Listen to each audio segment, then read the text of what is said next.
नमस्कार, बहुत स्वागत है आपका। आप देख रहे हैं ग्रैंड धर्मा सन्मार्ग। जब महिषासुर ने धरती पर उत्पात मचाया हुआ था, तब सभी देवता शिव जी के पास समस्या का समाधान कराने के लिए पहुंचते हैं। तो शिव जी अर्धनारीश्वर रूप धारण करते हैं और शरीर से स्त्री अंश को अलग कर देते हैं। इस तरह माँ दुर्गा का अवतरण हुआ और माँ का यह रूप अजन्मा और अविवाहित था। महिषासुर अति बलशाली दानव, तब देवताओं ने माँ को दिव्य अस्त्र दिए। भोलेनाथ ने माँ दुर्गा को त्रिशूल भेंट की, श्री हरि ने सुदर्शन चक्र दिया, वरुण देव ने शंख भेंट किया, अग्निदेव ने अपनी शक्ति दी और पवन देव ने धनुष बाण दिया, इंद्रदेव ने वज्र और घंटा दिया, तो यमराज ने काल दंड भेंट किया और प्रजापति दक्ष ने स्फटिक माला दी, तो ब्रह्मा जी ने कमंडल दिया। सूर्य देव तेज प्रदान करते हैं, तो समुद्र देव ने उज्जवल हार, दो दिव्य वस्त्र, दिव्य चूड़ामणि, दो कुंडल, कड़े, अर्ध चंद्र, सुंदर हंसली और अंगुलियों में पहनने के लिए रत्नों की अंगूठी भेंट की। पर्वतराज हिमालय ने माँ दुर्गा को सवारी करने के लिए शक्तिशाली सिंह भेंट किया। इस तरह माँ जब दानव से भी ज्यादा बलशाली हो गई, तब रणभूमि में पहुंची और उन्होंने महिषासुर का अंत कर दिया और पृथ्वी की रक्षा की। सोमवार के दिन है और अद्भुत संयोग बना हुआ है, क्योंकि इस दिन शिव जी के साथ महाशक्ति यानी माँ दुर्गा की भी आराधना होगी। तो शिवलिंग पर क्या अर्पित करें कि माँ दुर्गा भी प्रसन्न हो, क्योंकि शिव जी का ही अर्धनारीश्वर रूप से प्रकट हुई है माँ दुर्गा। देखिए, सबसे पहली बात तो जब आप शिव जी की पूजा करेंगे, तब शिवलिंग पर एक लोटा जल में आप समीप पत्र डालकर अर्पित करें, क्योंकि शत्रु विरोधी से मुक्ति पाने के लिए समीप पत्र डालकर शिवलिंग पर अर्पित करें तो सर्वोत्तम है। और अगर समीप पत्र जो समी का पुष्प होता है या समीप पत्र को आप शहद में डुबोकर शिवलिंग पर अर्पित कर दें तो जीवन की हर मुश्किल समाप्त हो जाएगी। और शिवजी को अपराजिता का पुष्प, माँ दुर्गा को भी अपराजिता का पुष्प जरूर अर्पित कीजिएगा। किसी भी दिन कर सकते हैं अपराजिता का पुष्प अर्पित, लेकिन शिवजी को इस सोमवार को करें। सोमवार के दिन भगवान शिव की आराधना करने से जीवन के सारे कष्ट ही मिट जाते हैं। चाहे वो कैसे भी कष्ट हो, जीवन की कैसी भी परेशानी हो, बाधाएं हो, उनसे आप बाहर आ जाते हैं। शिव जी की आराधना करने वाले को कभी भी जीवन में कोई भी ग्रह बाधा परेशान कर ही नहीं सकता।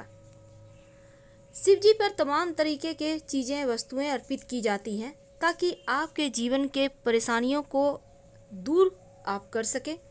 जब संसार को बचाने के लिए शिव जी ने विष पिया था, तब विष जो पीने के बाद उनके कंठ में विष धारण करने के कारण असीम जलन हो रहा था, इसलिए शिव जी को दूध से अभिषेक किया ताकि उनको विष का असर उनके ऊपर कम हो। इसलिए शिव जी को दूध में मिश्री डालकर अर्पित करना चाहिए।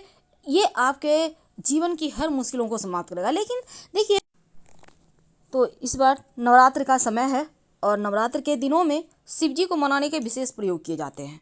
अब देखिए, अगर पति पत्नी में नहीं बनती हो तो सोमवार के बाद जो मंगलवार आएगा, यानी कि चौथा नवरात्रा, तो इस दिन आप क्या करेंगे, शिव जी के मंदिर में जाइए।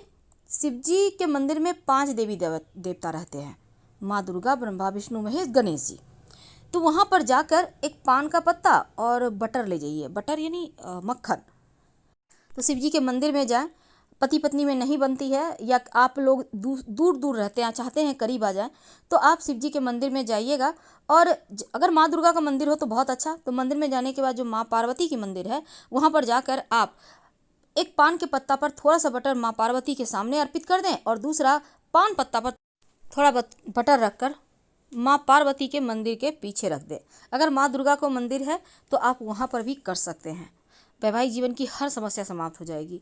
सिर्फ मंगलवार के दिन ही किया जाएगा ये प्रयोग, क्योंकि सोमवार के हम बारे में बता रहे हैं, लेकिन ये बता देना अति आवश्यक है ताकि आप पहले से व्यवस्था कर सकें। सबसे पहली बात तो बट का वृक्ष यानी बरगद का पेड़ आपके घर के आसपास है तो वहीं पर आपको जाना होगा। सोमवार के दिन ये प्रयोग करना है, लगातार 3 सोमवार करना है। 1 लोटा जल में 1 चुटकी पिसा हुआ चावल, 1 चुटकी हल्दी लेकर आप किसी भी बरगद के पेड़ के नीचे चले जाएं और वहाँ पर जल अर्पित करें और बटकेश्वर महादेव को प्रणाम करें। यानी जल अर्पित करना है जड़ में, लेकिन प्रणाम करना है बटकेश्वर महादेव को। इसके बाद थोड़ा सा जड़ उससे वहाँ पर से पेड़ से तोड़ कर ले आए। अब इस जड़ को आप लाल धागे के सहारे बांधकर अपने पॉकेट में रख लें, पर्स में रख लें, अपने बैग में रख लें, या आप चाहें तो अपने व्यवसाय स्थल पर रख लें। आप चाहें तो गले या बाह में धारण कर सकते हैं। धन की मुश्किलें भी दूर होगी, कर्जों की समस्या से मुक्ति मिल जाएगी। आइए अब जानते हैं एक छोटा सा प्रयोग जो जीवन के सारे कष्टों को धर लेगा, दूर कर देगा। कई बार क्या होता है, शत्रु बहुत परेशान करते हैं, आप हार चुके होते हैं कि क्या करें, कैसे भगवान हम इस परेशानी से बाहर निकले, कैसे हम तमाम बंधनों से मुक्त हो जाएं। इस मोह माया जाल में हम इस कदर फंस जाते हैं कि कभी कभी बहुत ज़्यादा उलझनें होती हैं, समझ में नहीं आता कौन अपना है कौन पराया, क्योंकि हर कोई हर किसी के साथ गेम खेल रहा होता है। लेकिन फिर भी हम उन्हीं रिश्तों को निभाना जानते हैं, क्योंकि हमारी परंपरा ही ऐसी है। तो चलिए अब हम जानते हैं सिंपल तरीके से कैसे दुश्मनों से मुक्ति पाएं। देखिए, आप किसी भी सोमवार को ये उपाय कर सकते हैं। आपको चाहिए होगा 11 काली मिर्च और थोड़ा सा कच्चा दूध। तो काली मिर्च को कूट कर उसका पाउडर बना लें, कच्चा दूध में मिलाकर इसको शिवलिंग पर अर्पित कर दें। ऐसा करने से शत्रु विरोधी शांत हो जाते हैं। ये प्रयोग 3 सोमवार लगातार कीजिएगा। तो चलिए अब जानते हैं कि शिव जी पर अपनी मन्नत को पूरी करने के लिए आप क्या अर्पित करें। तो सबसे पहली बात देखिए, जब आप शिव जी पर चावल अर्पित करते हैं, यानी याद रखिएगा टूटा हुआ चावल ना हो, कर्जों से मुक्ति मिलती है। और चावल से, पके हुए चावल से शिवलिंग का श्रृंगार करें तो मंगल दोष दूर होता है। जौ अर्पित करने से घर में सुख शांति रहती है, तो शिवलिंग पर आप जौ अर्पित कर सकते हैं। और फिर देखिए, अरहर की दाल भी अर्पित की जाती है। माना जाता है कि अगर शिवलिंग पर आप अरहर की दाल या अरहर के पत्ते अर्पित करें तो धन और ऐश्वर्य की कमी जीवन में कभी नहीं होती, दिन ब दिन बढ़ता ही चला जाता है। और अगर मूंग की दाल अर्पित करें या हरा मूंग अर्पित करें तो ऐसा करने से बुद्ध आपका बेहतर होता है और आपके सभी कार्य जल्दी जल्दी पूरे होते हैं।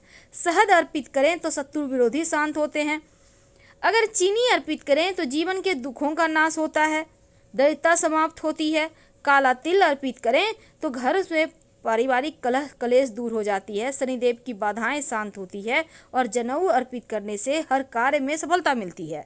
ये तो थी शिव जी को प्रसन्न करने का सिंपल सा प्रयोग जो आप किसी भी सोमवार के दिन कर सकते हैं और आपको इसके रिजल्ट हाथों हाथ मिलेंगे।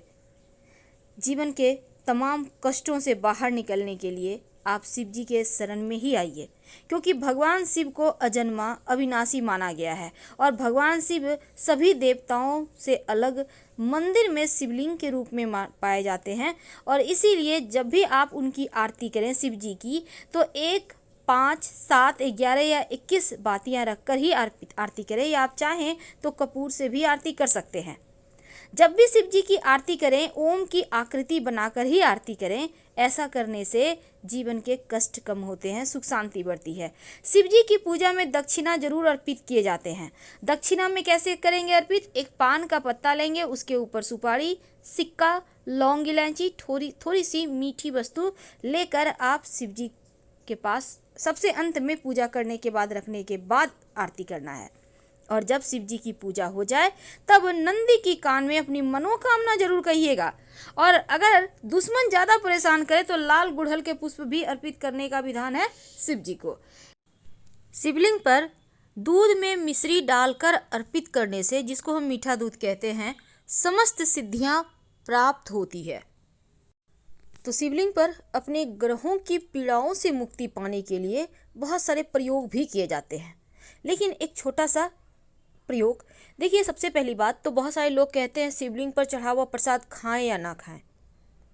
आखिर क्या करना चाहिए? शिव महापुराण के अनुसार मिट्टी का, साधारण पत्थर का और चीनी मिट्टी से बना हुआ शिवलिंग पर चढ़ा हुआ प्रसाद भूलकर भी नहीं खाना चाहिए, क्योंकि ऐसे प्रसाद को अगर आप बहते जल में प्रवाहित कर दें तो बहुत अच्छा है। लेकिन धातु से निर्मित या पारद के शिवलिंग पर चढ़ा प्रसाद आप ग्रहण कर सकते हैं। अगर शिव जी की प्रतिमा पर आपने प्रसाद चढ़ाया, तस्वीर है आपके घर में, तो भी वो प्रसाद खाया जा सकता है। इससे भोलेनाथ की कृपा मिलती है। धार्मिक मान्यताओं के अनुसार शिवलिंग के साथ सालीग्राम हो तो सभी दोष नष्ट हो जाते हैं। पर क्यों नहीं खाया जाता? कहा जाता है अगर हम मान्यताओं की माने तो देवी देवताओं को चढ़ा हुआ प्रसाद खाने से सभी पाप नष्ट हो जाते हैं। लेकिन शिवलिंग पर चढ़ा हुआ प्रसाद, चूंकि शिवजी के मुख से चंडेश्वर नामक गण उत्पन्न हुआ था और माना जाता है शिवलिंग पर चढ़ा प्रसाद चंडेश्वर का भाग होता है, इसीलिए शिवलिंग पर चढ़ा हुआ प्रसाद ग्रहण करने की मनाही है। लेकिन शिव पुराण के अनुसार सभी शिवलिंग पर चढ़ा हुआ प्रसाद चंडेश्वर का भाग नहीं होता। इसीलिए आप पापों से मुक्ति के लिए आप प्रतिमा पर चढ़ा और पारद शिवलिंग पर चढ़ा हुआ प्रसाद, यहाँ तक कि आपके घर में जो तस्वीर है उस पर भी चढ़ा प्रसाद खा सकते हैं।